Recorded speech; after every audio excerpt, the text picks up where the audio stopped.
Om Ganana Antva Ganapatigam Havamahe Kavim Kavinamupamashravastamam Jyeshtarajam Brahmanam Brahmanaspata Anashrinvannotibhisi Dasadanam Om Mahaganapataye Namaha Om Bhadram Karnebhih Shrinayaama Devaah Bhadram Pashyemakshabhiryajatraah Sthirairangai Istuštuvagam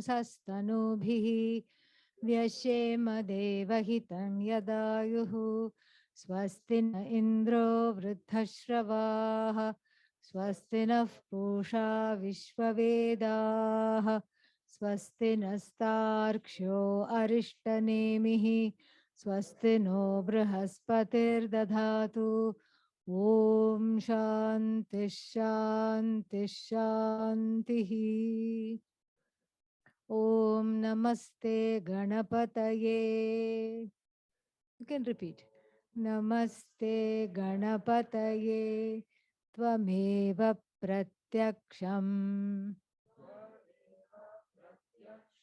Tattvamasi Tvameva Kevalam Kartasi Tvameva Kevalam Dhartasi Tvameva Kevalam Dhartasi Tvameva Sarvam Khalvidam Brahmasi Tvam Sakshat Atmasi Nityam. You are all sounding like Pandits. So proud of you. Wonderful. This is how the text begins.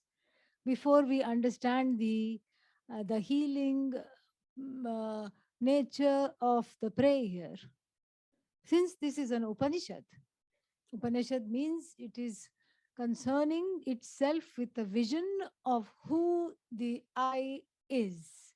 It's not interested in anything else. So it starts off with a big bang. It starts off with a vision of that oneness which we crave, which one wants to be, which one wants to discover.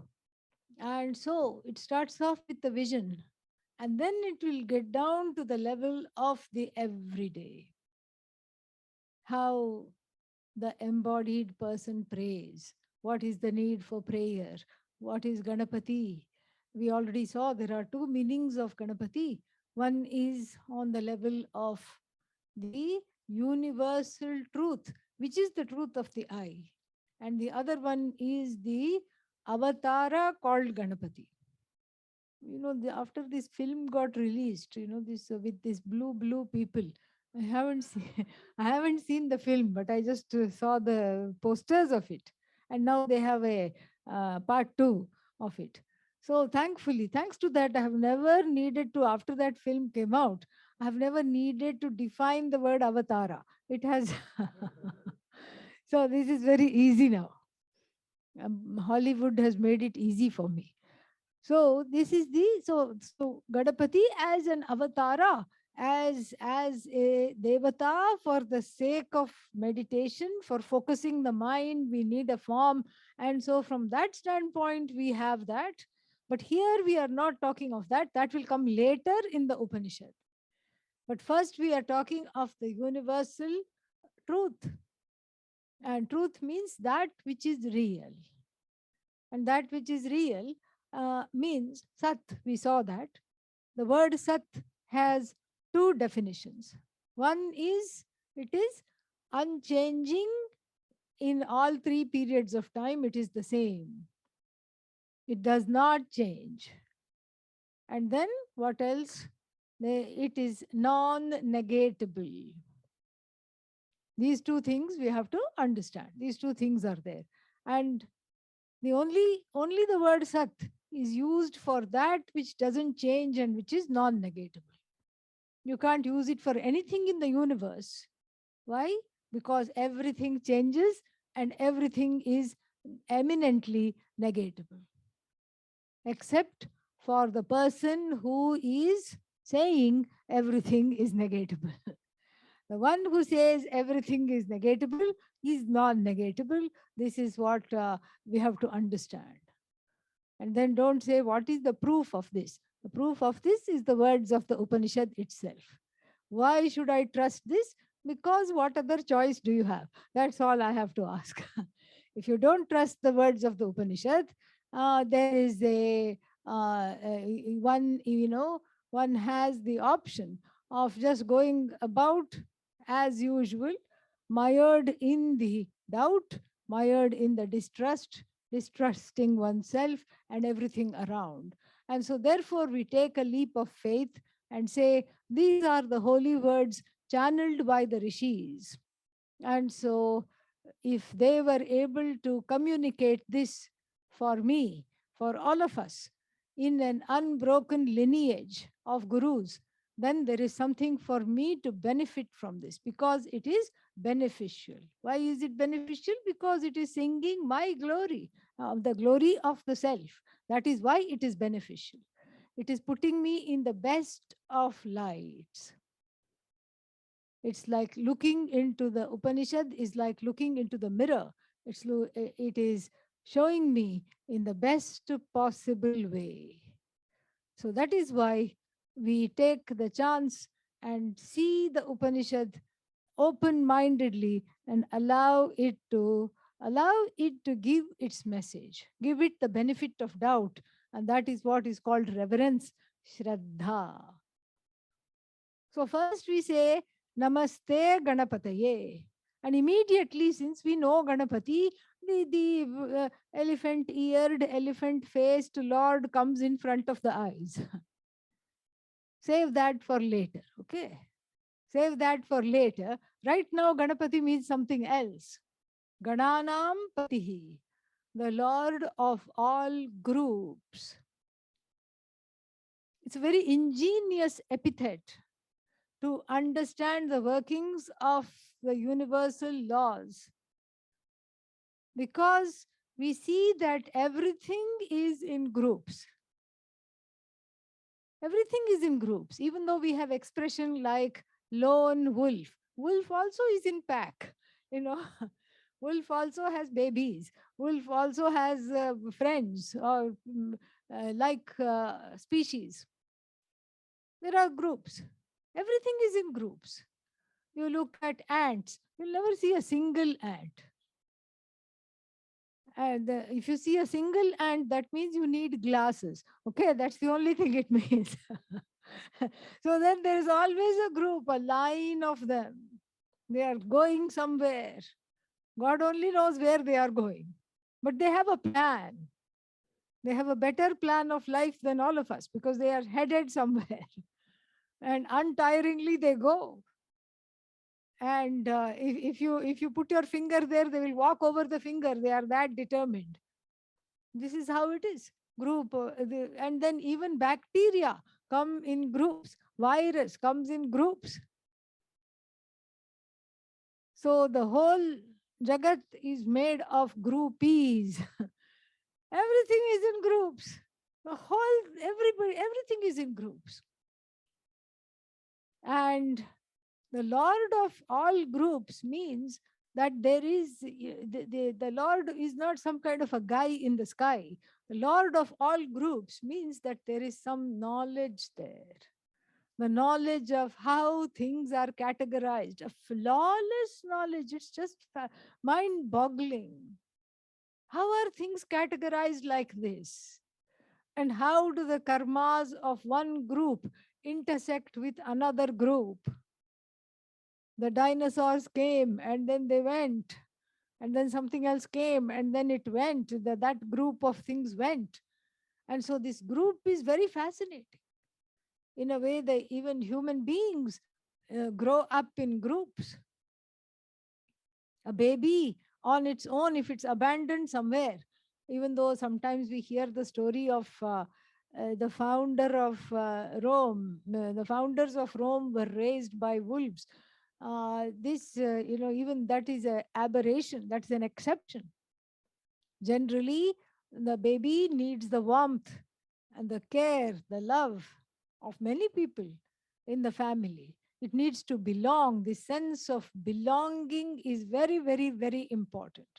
Otherwise, it will not grow up secure, and it will feel that nobody is looking after it. It will feel neglected. It will feel abandoned. It will feel afraid. So, therefore, the family is a unit, a group. Dysfunctional maybe, but still a group. Serves a purpose. Somehow the baby grows up. And the family itself, by itself, cannot do anything. The family itself is lonely. And so the family will be looking for other families to bond with. Another group of families, group of people. And then if somebody doesn't have a family, then there is another group of unmarried people. Yeah, that's also a group. And then there is, then there is a group of ashramites. This is also a group here. Because if you were just by yourself, interested in the Vedas, having a faraway look in the eyes, and chanting Om Namah Shivaya, everything, you would feel so much out of place. You would feel crazy. You would feel like, what is wrong with me? Why am I like this? Everybody else is a certain way. Why am I a certain way? You come here and you're very happy because some other people are also like you. This is nice. You derive a sense of security and support. You feel like you belong. This is wonderful. Another group. The whole world is full of groups. Some groups are very powerful, some groups are powerless. It doesn't matter. But this group thing is very important. And that intelligence which manifests as the laws that governs the groups is Ganapati. Gananam Raja Gananam Patihi. The Lord of the groups. What does it mean? It doesn't mean much if you just translate it like that. But we have to understand it as the one who has the knowledge of how these groups works, the one who has the knowledge of who to put in which group. Even though the whole life one may be saying, I don't belong here. But there is a higher intelligence that says you do. And you have to discover your place in the scheme of things. That takes half the life.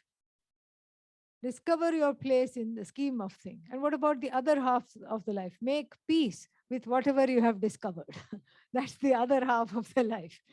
And so the whole thing works in groups. And then again, there are certain groups which are close to oneself, like even from the standpoint of the body, mind, sense complex, we have groups. Like what? Groups of sense organs, 5. Then groups of karmendriyas, organs of actions. They all function in a same way.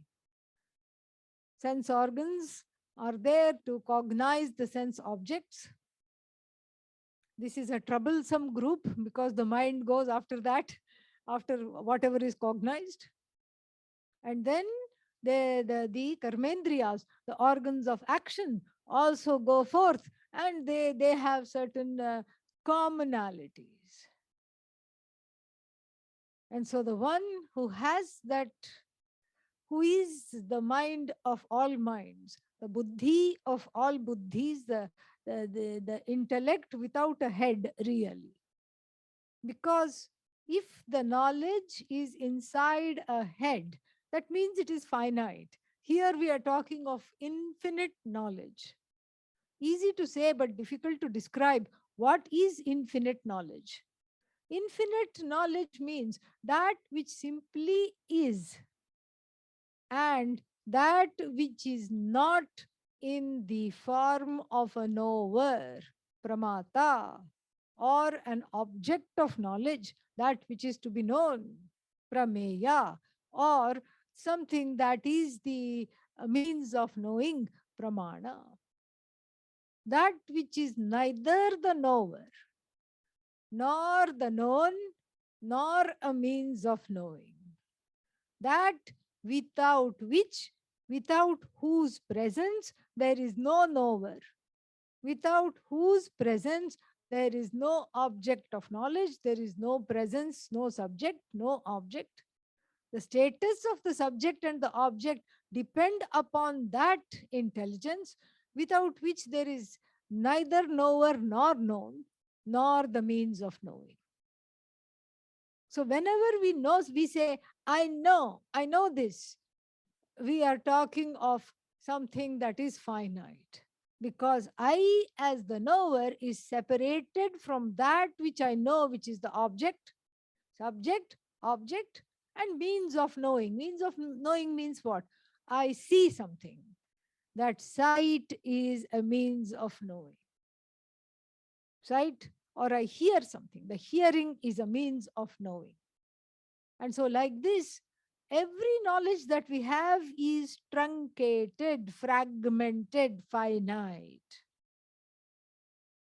But if we go past the knower, and if we go past the known, and we see what is it that is there, that supports the knower and supports the known without becoming either. That is Ganapati here. That is that knowing being without the one who is not identified with or attached to the status of being the knower. This is something which is very, very nice to understand. And so here, this this uh, very point is brought out differently, but very, very succinctly in the Kenopanishad. Kenopanishad. In the Kenopanishad, the student asks, how do, oh revered sir, how do the thoughts, who is responsible for the thoughts that fall in my mind? Very interesting. One would think, I am the thinker, so I am the one who is thinking the thoughts. Indeed, if that is so, I will ask you a question. Please tell me your next thought. What is your next thought going to be? Huh? Who can tell me? Nobody. You can't tell. You can't tell what your next thought is going to be. So clearly, one is not in control of the thoughts. Thoughts are falling in the mind. Impelled by whom? Desired by whom? Powered by whom? And how come the breath goes in and comes out? And these are the questions the student asks. And how do the eyes and the ears function in their own respective ways? Please tell. And the answer comes. Shrotrasya shrotram manaso manoyat vachoha vacham sa upranasya pranaha chakshushachakshuhu atimucyanti dhiraha, and so on. And if you translate this, it will make no sense. It is the mind of the mind. It's the ear of the ear. What is this ear of the ear? That which makes the ears hear. That awareness, that intelligence, that knowingness, that knowledge which makes the ears hear, which is responsible for the ears to hear. Because it's not the organ of the ear and the eye that hear and see respectively. Otherwise, a dead person's eyes would also see if it's just a question of organ. It's not the organ. Something powers the eyes to see. Something powers the ears to hear. And something powers the mouth to speak, etc., etc., etc. And that is what has to be known. Because if we look at the particulars, then all that we find when we objectify things are things that are finite and changing and eminently negatable. If we have to cognitively, philosophically get to the Sat, understand this Sat, then we go underneath the knower known dyad. What is that which makes the knower, a seer, a seer, a hearer, a thinker, a thinker? What is that? We can just say it is knowledge, jnanam. And that is what is called the mind of the mind, the eye of the eye, that which makes the eyes see and that which makes the ears hear are not two different entities. As the Dakshinamurti shloka says very, very clearly. Nana chidra ghatodara sthita maha deepa prabhavaswaram jnanam yasya tu chakshuradhikarana dvara bahispandate janamiti tameva bhantamanubhatyetat samastan jagat tasmai Shri Guru Murtaye Namaidam Shri Dakshinamurtaye. My namaskars to Dakshinamurti. And who is this Dakshinamurti? This Dakshinamurti is that light of consciousness, that light of awareness. And here the Adi Shankara composing this hymn gives an excellent example, a wonderful example. It is an ancient example where they would have a lamp. This was to entertain children. And they would cover the lamp with a clay dome which had some different apertures in the shape of sun, crescent moon, stars, all these things around. And the lamp would be on a moving tray. So the tray would be moved like that. And then the child would see all these things. This was before the days of disco, okay? Ancient disco. This is how it was. So you see, here is a deer, there is the moon, there is the sun, there is a stick figure, all these things. So it was for children. On a dark night, you put this dome and you slowly spin the lamp around. Let's say this particular dome in our example has 5 apertures. How many lights do you see? 5. How many lights are there really? 1. Very good. This is exactly the whole thing. So there are 5 sense organs. But then there is that one light of all lights, Jyotisham Jyotihi, described in the Brihadaranyaka Upanishad, that powers everything. That is the light of awareness. That is the light of knowledge. That is that intelligence we are talking about that pervades everything in the whole universe, groups of all kinds of groups, including the groups of my own sense organs. It behaves like the ear without becoming the ear. It behaves like the eye without becoming the eye. It behaves like the nose, the olfactory nerves without becoming them. It behaves like the taste buds while being free of all tastes. Then what is it? It is you. This is what is Ganapati. And that is how this whole mantra ends. Tvameva sakshad atmasi nityam. You are me. You are not outside of me. Me means what? Not the complaining being. Me means the person who is that consciousness, that awareness. The awareness that is there in the form of the ears without being the ears. Why? Because that limitless awareness is not confined to just being the ears. Just like that one light, as though becomes 5. I told you this afternoon that I like to use the word as though. Yeah, so it as though becomes five. It does not really become five. It looks to be five because we are looking only through those apertures. But the reality is, when you take away the dome, there's only one source of light.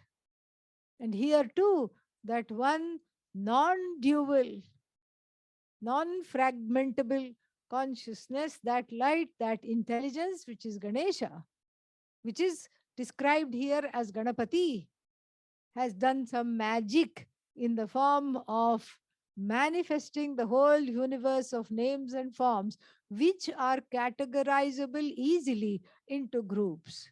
This is why we can have various branches of knowledge. We can have physiology, anatomy, physiology. We can study bacteria. Bacteria are permanently in plural. Nobody says bacterium. It's always in groups. And so we can study all these things. Why? Because the study of this is possible because they behave in certain ways. That one Ganapati, one non dual, non fragmented, that truth of the universe is manifest in many, many names through many, many, many, many forms.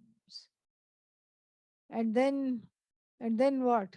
That is the one unto whom, unto that intelligence which is not outside of me, I say namaste, namaha te. First, we fight with the groups. How could we do this? I don't understand how this works. And why is it like this? Why is the coronavirus like this? Why does it keep mutating? How long do I have to do this? And this is, you throw up your hands in despair. And from there, it's a short journey to say namaste. In fact, the namaste is the essence of the vision of the Veda. It is both a sound and a hand gesture where the hands come together. And you look at the hands, they are not alike at all. In fact, we see that the dominant hand is a little bigger than the non dominant hand. The fingerprints also don't match, different fingerprints. Yet, when they come together, all the ganas, the differences, etc., they are not subsumed. It's not that they are denied. What happens? It is that they are transcended. And I see that one which is manifest as though it is many without really becoming many. One clay, many, many, many, many, many, many pots. One gold, many, many, many, many, many ornaments. This is how it is. One gold, many ornaments. One clay, many pots. We see this even in the world. It's very easy to go to the source when we see this, and we have to help ourselves with that same logic to understand this Namaste Ganapataye. Why do I say namaste? Because it is awesome. It is when we look at how the groups functions, starting with our own bodies, groups of organs, groups of emotions, groups of indriyas. Indriyas means the sense organs, how they function and how there is a law there. Wherever there are eyes, they will see. The furtive eyes of animals who are afraid of predators because they themselves can be, who are predatory animals, who are afraid that they themselves will become prey. The trusting eyes of a puppy, all this, and the glassy eyes of an alligator which pretends not to see, nothing misses it. It's lying like this. Half of the animal is teeth. You think it is just that's how it is. And then it's lying like this. And then it doesn't miss. Immediately in a vice grip it goes. a vice grip. And so but it sees, even though it looks that it's not seeing. It makes no move, even if you go near it. You say, aha, it won't do anything. But that may well be one's last words, you know. You know, we don't know. Those eyes also see. You see, wherever there are eyes, they see. That is what is the beauty of this gaṇa, to which I surrender, because I see this universe. I see the myriad names and forms. I see the intelligence, that one single light of knowledge, intelligence working through everything as though differentiated. But then it is bringing everything together, because it is measurable, it is studyable. And when we go deep into the knowledge of any single branch, you are looking at God, you are looking at Ishvara. That's why scientists and all the people who are working deeply, authors, writers, etc., they forget to eat, they forget to drink, because they are one with that intelligence. It's just something beautiful. So, unto that, Namaha. Namaha means there's nothing I can do about it except bow to that. Bow to that which is inevitable. So, this is Bhagavan in the form of the universe. Bhagavan with name and form and all these things, the Bhagavan that is manifest as the universe, to that intelligence, to that presence which is manifest as the universe infinitely, Satyam Jnanam Anantam, to that Brahman which is manifest as the universe infinitely. The imminent form of Bhagavan, I say Namaha Te, Namaste. Namaha, I surrender, I salute Te, unto you, salutations unto you. Namaha Te. And then the next thing the devotee says is Tvameva Pratyaksham Tattvamasi. Here Tattvamasi is not from the Chandogya Upanishad. You are Tattvamasi incarnate. No. Tvameva Pratyaksham Tattvam Asi. Tattvam. Asi means you are. Tattvam means essence. Actually, literally, it means thatness. Tat means that, and tattvam here means thatness. Abstract form of that. What is that? Yesterday we saw that means that which is not objectifiable, that which I don't see locally, that truth which I do not understand is called that. So that is a short form of Bhagavan Brahman. So you are thatness personified, you are the essence of the Upanishads, you are Satchidananda personified. So Tattvam Pratyaksham personified. Aksham Prati. You are that. The Pratyaksham means Sakshat. You are the embodiment of the essence of this presence. You are this presence incarnate. And the Tattvam means it is we can say thatness. What is the thatness? It is nothing but isness. We talked a lot about isness. Is. Name and form goes away. Is remains. Flower is, and then flower petal is, withered flower is, composted flower is, another flower bush is, and the is keeps on going. And the name and form keeps on changing. Is constant. And that isness, the existence of the flower, does not belong to flower. It rests with Ganapati. So then how can we say flower is? Because it is a borrowed existence. It's an existence that is borrowed from this Ganapati. It lends itself, it lends its support in the form of its own existence, and it lends its knowledge. So therefore, when you say this kind of an intelligence is there, this kind of a knowledge is there in the flower, etc., etc., that knowledge too belongs to that compendium of knowledge which is Ganapati. Tvam tattvamasi sakshad pratyaksham tattvamasi. Then it's therefore, if you are everything, if you are the truth of this universe, and everything is a dependent, everything that I see, everything that I can objectify is a dependent reality leaning on that Sat.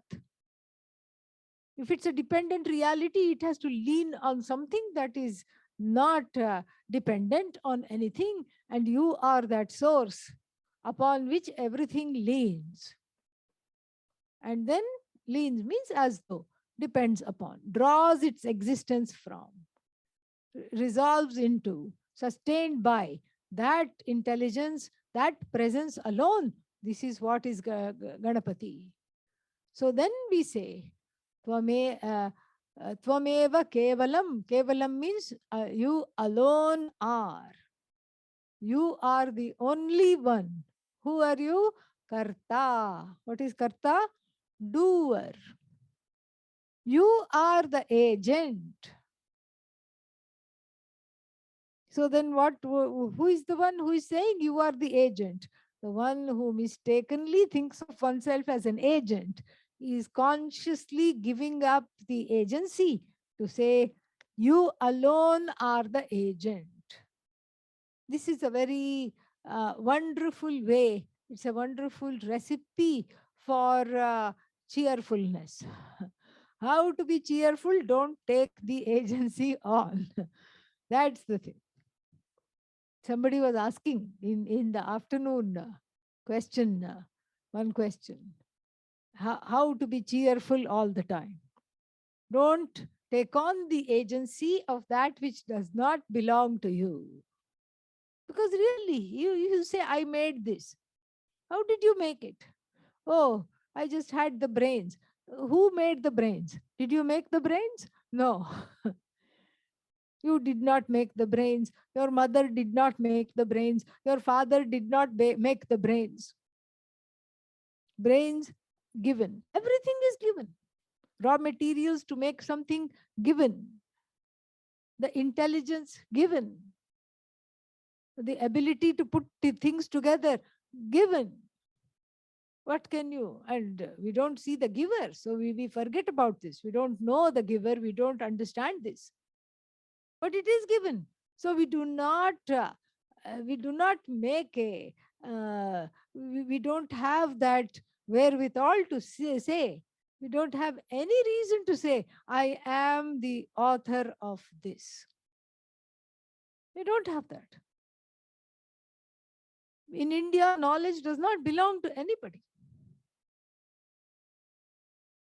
And, Upanishads don't have authorship. And all the works of Vedanta, everything is signed Shankaracharya, Shankaracharya, Shankaracharya, even though it may not be written by Shankaracharya. This was a way of just the humility of dedicating everything to the authorship of a brilliant sage in the tradition. There was no, I am doing this. This is a cause of sorrow.